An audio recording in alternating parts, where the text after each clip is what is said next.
Welcome to Journal Thoughts, or whatever you want to call it. So, the question that I received, and thank you for asking, was how would I handle a situation where I liked someone and, thought they liked me, and it just turns out that they were using me? Well, my friend, it sucks.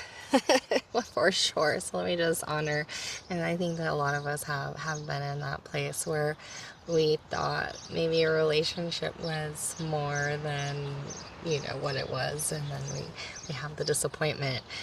Um, or to just even know like how to move forward. So first of all, if you're still in the relationship, definitely need to set some boundaries so that you feel honored and that you're not being taken advantage of, because you're important.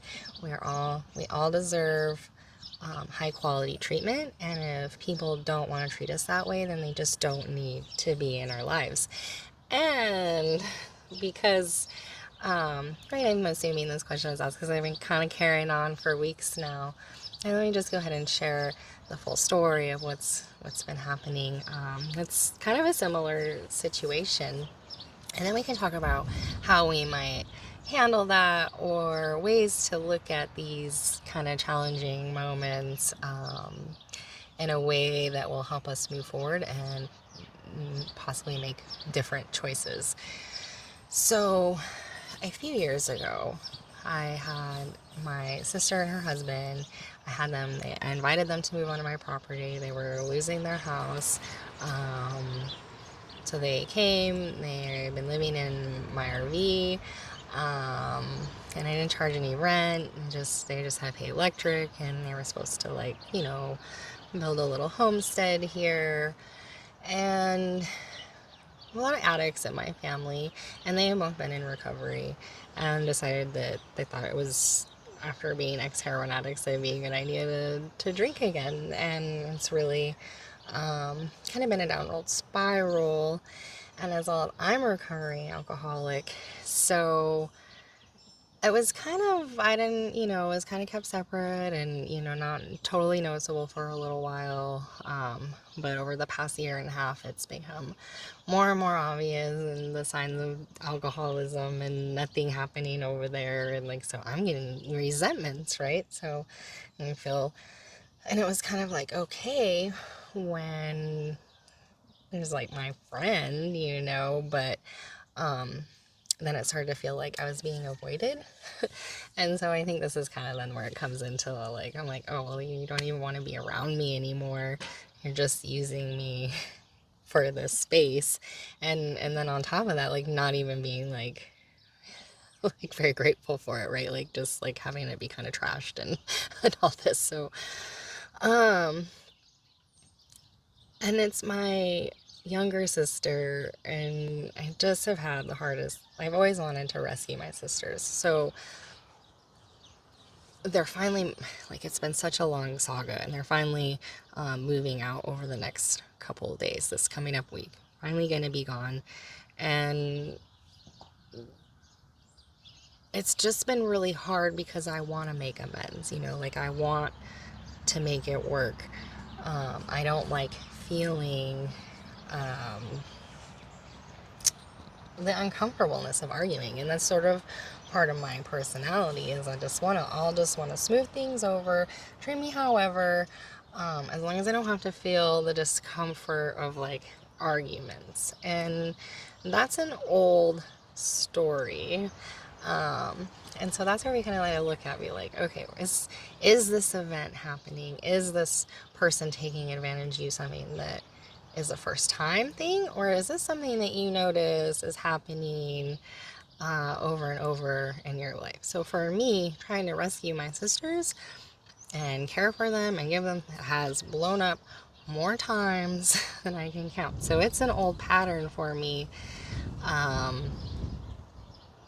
that I can't seem to learn from. I'm hoping this time will be the last time. And I think that was part of the other question, was how, do you just feel burnout and not want to keep trying? And yes and no. I think the most important thing that comes in here now is the introspection and then looking at your patterns, and then so that we can make different choices next time. So I've been doing chakra trauma repair stuff, and it's super fascinating that most of us are living um, from past experience, from like how we wrote reality as a child. So for me, with the sister thing, like when I was a little kid and my parents were fighting or things were like, I wanted to protect them from that. And I just, they were younger. I don't know. I just let them kind of, I don't know how I'm trying to explain. It's like an old pattern of me trying to protect them when, because as a child, I wrote the story in my head when things were crazy, that no one was here for them and that no one was going to look out, and that, I was the only one that could make them feel better or, understand that it was going to be okay. But just because that's how I felt as a child doesn't mean that's how it is today.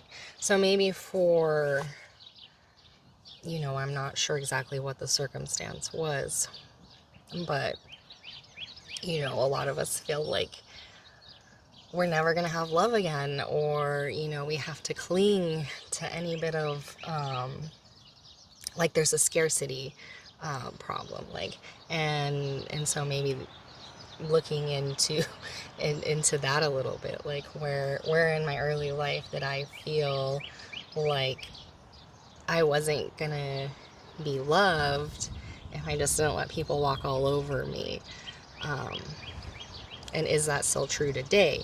So I know these things are really hard, and that's how it's been with my sister, and I've never been so introspective before. This is like a new thing, but right, I'm trying to be a teacher, and so I have to take these opportunities when they come up, even though they're really hard, um, and just really deep dive into me and what's going on. So like where I had this contention with my sister, and then she's gonna move out. I'm like, okay, that's fine.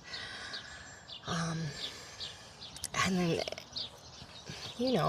sometimes alcoholics can be really mean, and so where I'm trying to be kind of like helpful, she doesn't be like attacking me, so I had to block her from my texting my phone for mean messages. I had to block her on Facebook from saying rude comments, and now it's come up, the final little chapter of the story, well, this question, right? So thank you again, another chance to look at things, is that she wants to apologize or like wants to make amends. And then this is the part where I have to change.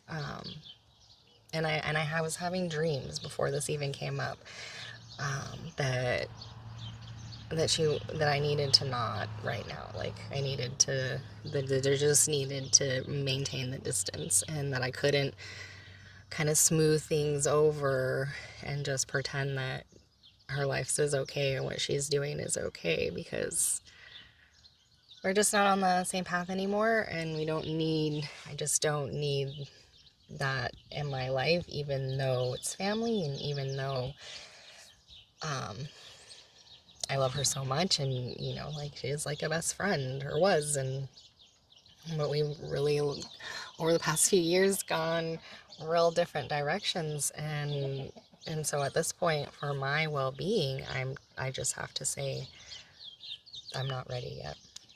Not ready to be your friend again, or be a part of the lies. And that's a big thing with kind of my family, is just always just pretend everything's fine and pretend we like each other when everybody hates each other, and nothing is fine. So so that's me sort of stopping this cycle of always giving in and just letting everyone walk all over me, and pretend that things are fine when they're not. So very interesting stuff. So I don't know, I hope that helps you maybe think about the situation a little bit differently. All right, there's nothing we can do about it now except set boundaries if you do want to keep this person in your life. in a way that makes you feel like a king, right? That, you deserve just as much as you're willing to give. And so, yeah, don't let yourself be taken advantage of. It's not worth it. There is love. So maybe the place is to work on more self-love so that, you know, yeah. It's hard because, we attract these things for the lessons, and then, so try to find out what the lesson is here, and don't give up on love. Don't give up, because that's how my mom, she had this one horse, right? And then it was like the love of her life, and she went and the horse died, and that just devastated her. And I could never understand why, like there's so many, love is boundless, right? You can love as much as you want, but set the boundaries. Love yourself first, I guess, is you know what I mean? Like, only do what you're comfortable with, and then understand maybe if this is a cycle that you need to look into. And if you're watching, reach out, because, or maybe I'll just do, comment if you are interested in maybe like a live trauma repair session, so you can kind of see how it goes. Super simple and like really fascinating. So if you're interested in maybe doing a live session like that, or yeah, making something like that work, because I would love to share that information with you. Or if you just want to get on one-on-one, we could talk that through for sure, and maybe help see where this pattern started and maybe put an end to it. All right, so I think that wraps it all up. I hope that I'm sitting in ants again. So I know it's wrapping it up for me. They're going to be gone, and like I said, I'm just going to have to let things stay separated for right now. It took a long time for me to recover, and I just don't want that. And drinking, man, it just is so sneaky. And it really changes, if you drink too much, it really has a way of changing your personality. So be careful, and reach out with more questions. I love them. And then let me know about if you would like to do the chakra trauma repair session. So take care.